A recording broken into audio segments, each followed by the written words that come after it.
Alors c'est devenu une habitude, Emmanuel Macron qui s'adresse aux Français juste avant de partir à l'étranger.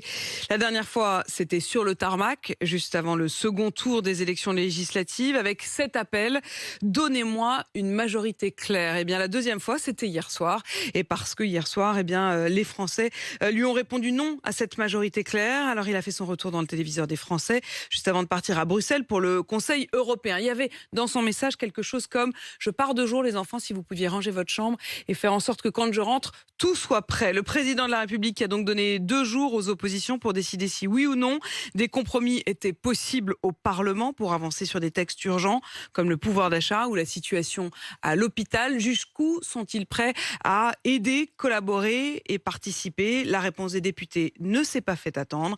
C'est le reportage de la rédaction. Il est signé Cyprien Pézeril du service politique d'RMC.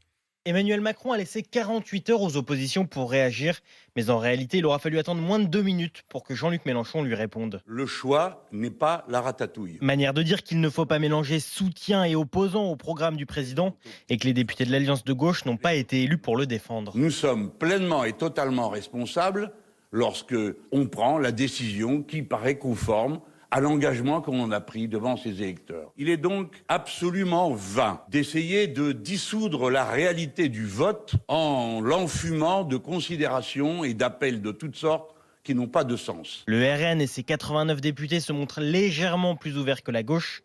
Louis Alliot ne dit pas non à un soutien très occasionnel. On n'est pas opposé sur tous les textes, mais on est opposé à une immense majorité de ce qu'il a proposé pendant la présidentielle. Il va bien falloir qu'il fasse un pas vers son opposition sur différents textes, et ce sera à nous ensuite de voir quelle est la réalité de cette bonne volonté. Alors c'est sans doute sur sa droite, du côté des Républicains, que le chef de l'État espère trouver les voix qui lui manquent.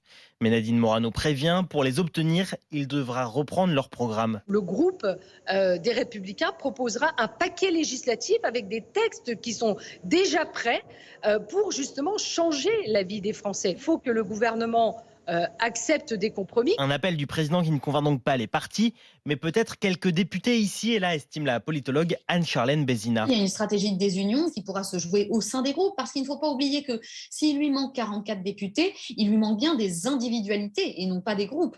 Donc ces 44 députés pourront être choisis isolément. Et donc il y aura évidemment au cas par cas des tractations à mener. Et pour les mener, le chef de l'État ne semble compter que sur lui-même. À aucun moment de son allocution, il n'a cité sa première ministre, Elisabeth Borne, pourtant chef de la majorité.